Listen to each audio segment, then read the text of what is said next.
Mayong hapon sa tanan. Mga igsoon, anya na punta aron nga magpaabot diha sa maayong balita, no? Alang sa tanan. Hallelujah. Higala igsoon, karon nga kahaponon, nalang ko'y gamay nga i-clarify.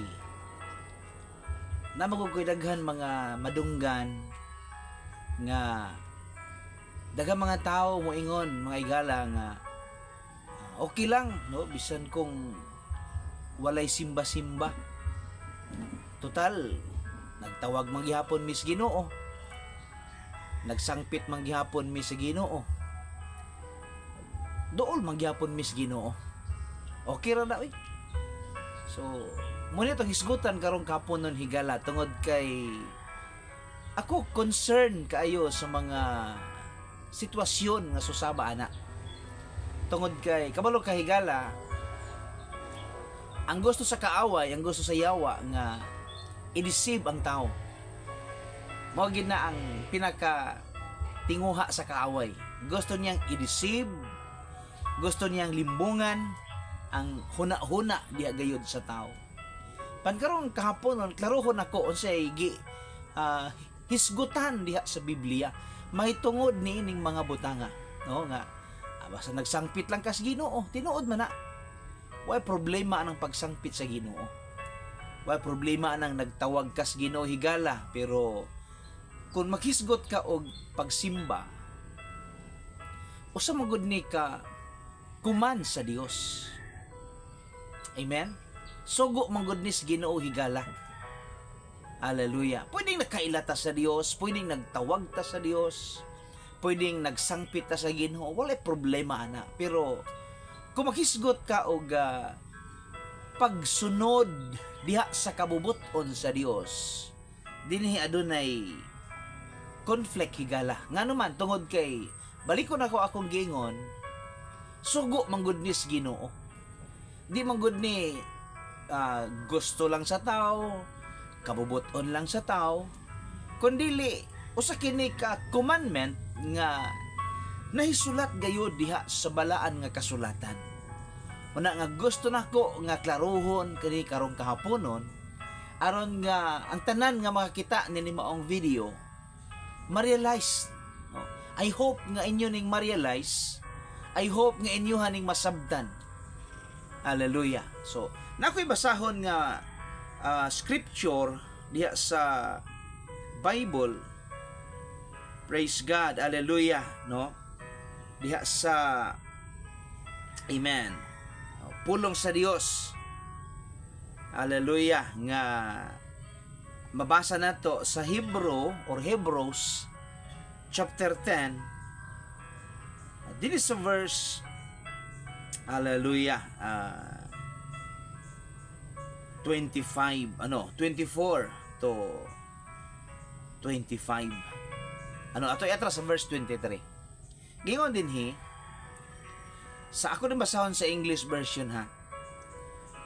Let us hold fast the profession of our faith without wavering, for he is faithful that promise. And let us consider one another to provoke and to love and to good works. 25. Not forsaking the assembling of ourselves together, as the manner of some is, but exhorting one another, and so much the more, as all of ye see the day approaching.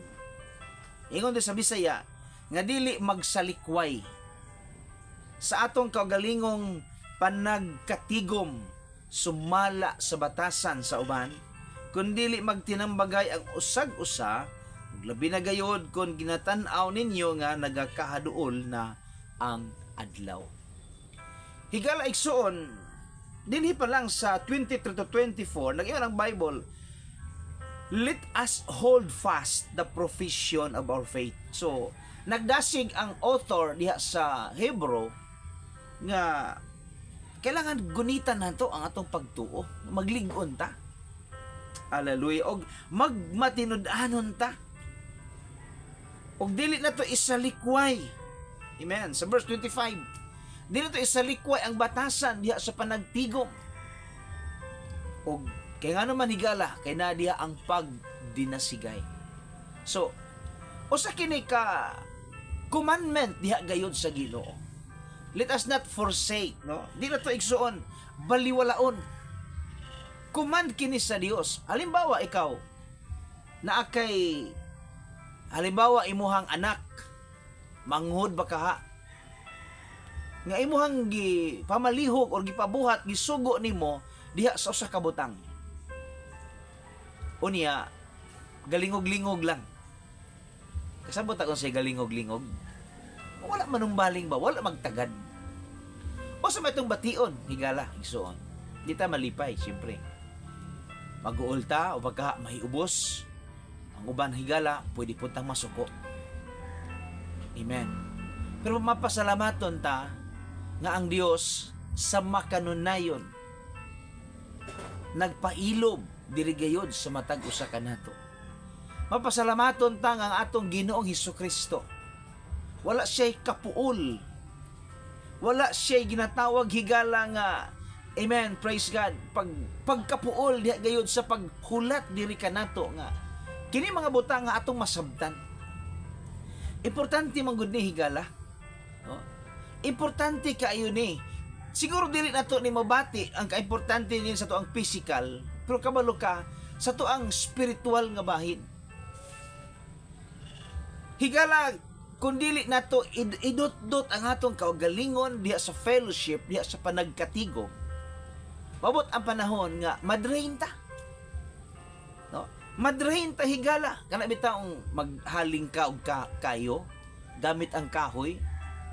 Sa dihang nagdilaab na, nagsiga na tanang kahoy, magkuha kag isa ka kahoy nga nagsiga. Isa lang ka kahoy, isa lang ka parte niini. Ni imong ibutang sa layo i distansya. O sa imong makita niha. Imong makita nga kini nagsiga, no? Nagsiga pa siya. Pero musugot kag sa dili higala. Hinay-hinay, segundo, baka minuto, makita nimo hinay-hinay mapalong ang kalayo. Hinay-hinay mapalong higala. Hangtod nga kini mubaga na lang. Hangtod nga igo na lang muaso higala. Maupod na sa espiritual. Amen. Daghang mga tao, ilabi na mga dati na ay relasyon sa Dios na nagakalayo, apan sa dihang ilang gi-isolate ang ilang kaugalingon. Sa dihang ilang gidistansya ang ilang kaugalingon diha sa mga butang sa Dios, hinay-hinay higala nga nakapabugnaw diha sa ilahang pagpangalagad sa Ginoo. Hinay-hinay higala nga nakapa cool down diha sa ilang spiritual life. Ug kabalo ka, ang realidad higala pipila lang ka porsyento sa mga nagakabugnaw diha sa pagpangalagad sa Dios ang nakabalik higala, amen, sa pagdilaab sa kalayo diha sa pagpangalagad sa Ginoo. Mostly higala misangko gyud ngadto sa pagkawala. Namatay ang kalayo higala. Amen. Muna karong kahaponon, karong adlaw higala, ikaw man nga nakakita ni maong video, dasigon ko ikaw, ayaw ibaliwala ang commandment sa Dios, sugo sa Ginoo. Ayaw ibaliwala higala, praise God. Ang adlaw nga ang Dios nangita kanimo, ang Dios higala gustong mamulong diha sa imong huna-huna o diha sa imong kasing-kasing. Ayaw ibaliwala ang higayon higala nga gusto kang sultihan sa Dios sa mga angayan nga iyang isulti ipasabot diha sa imong kinabuhi. Una higala karong kahaponon. Amen. Alang sa mga nag-ingon, pastor, wa man tod ko magsimba pero naaramang gihapon ko sa Ginoo ba? Higala suginlanti ka. Praise God. Pwede mo ingon ka nga naara gihapon ka sa Ginoo. Apan pangutana, kung ang Ginoo nagpabilin pa ba diha sa imong kasing-kasing, ug nagpabilin pa ba siya diha sa imong kinabuhi. Higala, ayaw pagpadala sa limbong sa kalibutan. Ayaw pagpadala sa limbong o bakak diha sa kaaway. Malimbongon ang kaaway, higala. Gusto niyang i-deceive ang imong huna-huna. Gusto niyang i-deceive ang imong kasing-kasing karon. Gusto kaniyang linlahon. Gusto kaniyang limbongan aron sa pag-abot sa adlaw sa paghukom. Magdahom ka, maghuna-huna ka, nga nagyapon ka sa Dios. Pero ang kamatuoran, layo na di ay ka sa kabubuton sa Dios. Na karon kahaponon, higala. Praise God. Ikaw ka na karon, dapiton ti ka. Mubalik paghimo og desisyon nga moduol diha sa Ginoo. Balik, higala, sa Ginoo. Balik sa Dios, higala. Nasa Ginoo ang kalinaw, ang kalipay, ang katagpawan. Nasa Ginoo, higala, na kay Kristo Jesus ang kinabuhing walay katapusan. Muna karon kahaponon, praise God, hallelujah. Ang dahon ti ka sa pag-ampo. Ikaw ka na karon nga naa diha, duko ang imong ulo. Pag-ampo ko para kanimo. Praise God. Og ablihi mo kasing-kasing karon sa makausa. Dawata si Jesus, pariya siya sa imong kinabuhi. Og siya ang padumalaha diha sa imong kinabuhi. Sukad karon hangtod nga ikaw may gininhawa pa. Sige, iduko ang imong ulo, kay mag-ampo ko para kanimo. Amahan nga langit nun, akong ginaampo karong kahapon nun. Ang mga kaigsuunan o Dios nga nakadungog o nakasudong ninimaong video, tabangi sila, Lord God. Mabalik ang ilang kalayo, mabalik ang ilang kadasig, mabalik ang ilang kalipay diha sa pag-alagad nimo.